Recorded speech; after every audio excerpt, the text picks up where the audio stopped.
And good morning, peeps. I'm going to turn off that, before I forget it, because I can forget it. Turn off the banner because you guys know what to do. It's hashtag peeps, right?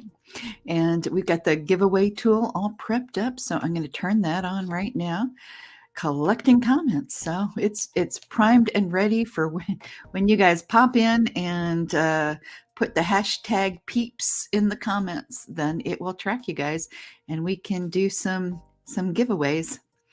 So I know it takes a minute. It really does take a minute. That's what I decided to do all six of my YouTube channels at the same time, because it takes it's going to take at least 6 months, but they say on the YouTubes it's over 8 months. So I think about it as being, this is our prenatal our prenatal sessions here. And let's see, who do we have here? We've got Stephen King today as our quote. If you don't have time to read, then you don't have time or the tools to write. Simple as that. And it's as simple as that. So what I want to know is what you're reading, right? I want to know what it is that you are reading today, and if you're a writer, let us know in the comments too. And then don't forget the hashtag peeps. Okay. Um, so if you don't have time to read, you don't have time to or the tools to write. Right? Simple as that.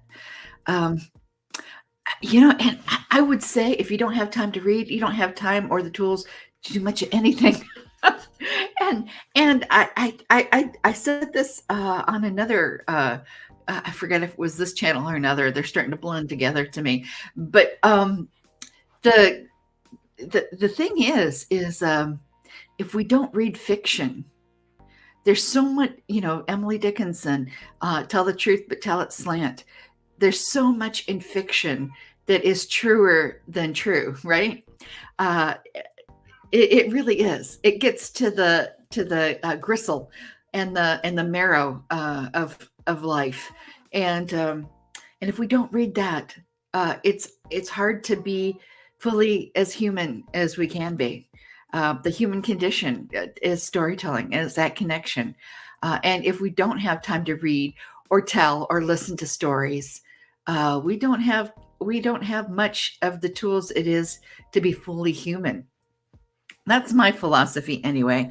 A friend of mine is an astrologer, and he does he has these famous 3 questions he asks astrologers. He's got a whole podcast of 3 questions he asks fellow astrologers, and it's interesting to me that when he does these at conferences and all around.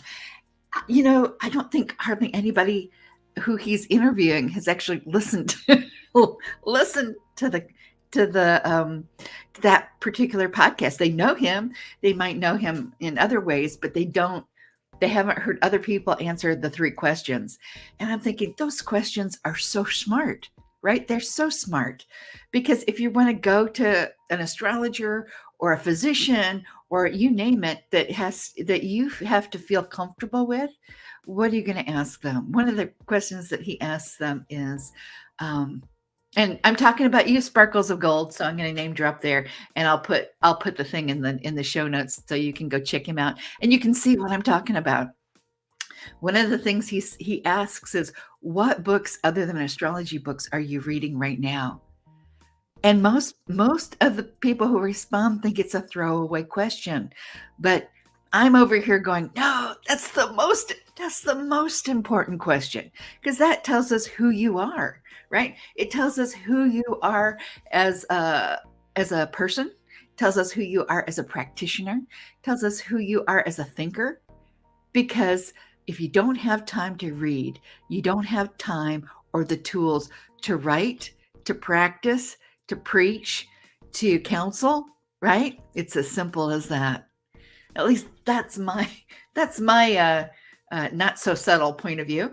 What's yours? Let us know in the comments. And if you're watching this in the replay, still let us know in the comments because we want to know. This is interesting. This is interesting stuff we need to know about. We need to know about this with each other. And so, yeah, so I will link to that podcast of his Sparkles of Gold podcast in there so you can listen for yourself and then come back and comment on my stream too to see what you thought about that. Because yeah, most of them think it's kind of a throwaway question, or they're kind of like, well, what other thing that I need to know about but astrology? I'm like, life? how can you be counseling somebody about anything if you haven't got the tools to talk about life, right? And to be well read, to be widely read, and yes, we have amazing content, just really stellar content that's streaming because we've got all these platforms now. You got your Hulu and your Netflix, and it's not just the dial TV. And even back in the day, there were some good programs on TV, but they were programs. So they fit within constraints, right?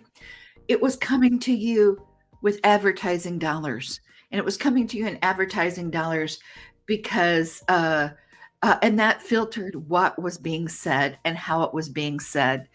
And then when broadcasters get a hit, what do? But they do all these variations of the same thing.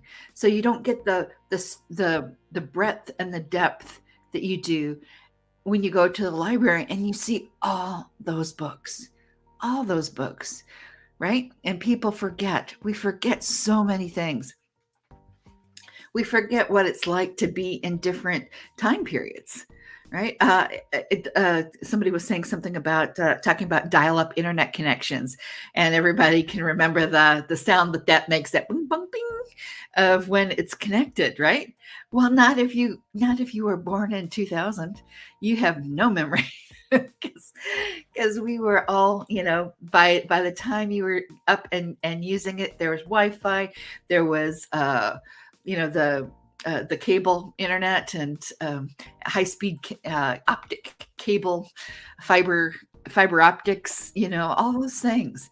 And so you don't know the days of what it was like with dial-up internet, and you certainly don't know the days of the pager or the dial-up phone. I mean, there's so much that we forget about our recent past. How hard is it for us to imagine the distant past? And we quite often in our minds just put it into a, like, the same as today, only no internet, or, just, we don't understand what day-to-day life was then.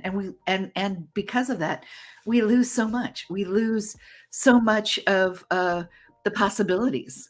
When I talk about, precious memories of my the elders in my life sitting down with a cup of coffee and a mug that looked just like this from the 1940s, right?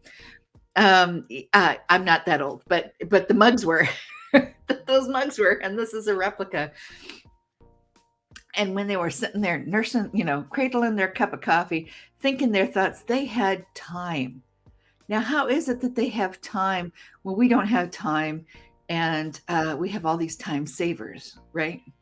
So how did that happen? How was that possible? These are questions we need to think. And we think these by going and reading books about those times, about people in those times, about books that are written at those times.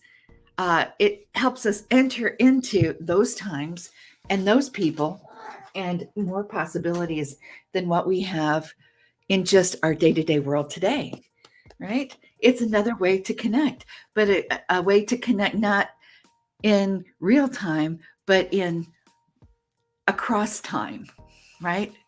So anyway, those are my thoughts. I want to hear your thoughts, and we will see you tomorrow. All right. Have a blessed day.